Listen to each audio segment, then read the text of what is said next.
1954ஆம் ஆண்டு சினிமாவில் அறிமுகமான சரோஜா தேவி அம்மா அவர்கள் கிட்டத்தட்ட 70 ஆண்டுகள் சினிமாவில் தன்னுடைய வாழ்க்கையை அர்ப்பணிச்சிருக்காங்க அப்படின்னு சொல்லலாம்.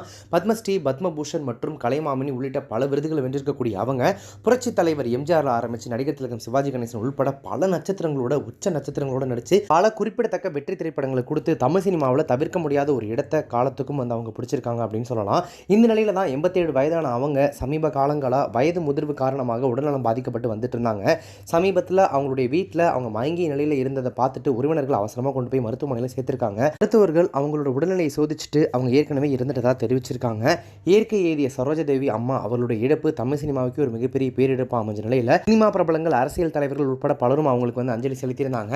இந்த நிலையில தான் சமீபத்தில் அவங்களுடைய சொந்த கிராமத்தில் 21 குண்டுகள் முழங்க முழு அரசு மரியாதையுடன் அவர்களுடைய உடல் வந்து நல்லடக்கம் செய்யப்பட்டது. திரைத்துறையில் இத்தனை ஆண்டுகளாக கொடிகட்டி பறந்து தனக்குன்னு ஒரு நிலையான இடத்தை பிடித்த சரோஜா தேவி அம்மா அவர்கள் தன்னுடைய மறைவிற்கு பிறகும் இந்த உலகத்தை தன்னுடைய கண்களால் பார்க்கணும் அப்படின்னு ஆசைப்பட்டிருக்காங்க. சரோஜா தேவி அம்மா தன்னுடைய இறப்பிற்கு பிறகு தன்னுடைய கண்களை தானமாக கொடுக்கணும் அப்படின்னு விரும்பியிருக்காங்க. அதன்படி பெங்களூர்ல இருக்கக்கூடிய நாராயணா நேத்ரா மருத்துவமனைக்கு சரோஜா தேவி அம்மாவின் கண்கள் தானமாக கொடுக்கப்பட்டிருக்கு. சரோஜா தேவி அம்மாவின் கண்கள் 2 குழந்தைகளுக்கு, அதாவது கண் பார்வை இல்லாமல் அவஸ்தைப்பட்டு இருந்த 2 குழந்தைகளுக்கு பொருத்தப்பட்டிருக்கு. அந்த 2 குழந்தைகளின் மூலமாக நிரந்தரமாக தூங்க போயிட்டாலுமே கூட சரோஜா தேவி அம்மா அவர்கள் இனி தினந்தோறும் இந்த உலகத்தை பார்க்க இருக்காங்க அப்படின்றது குறிப்பிடத்தக்கது.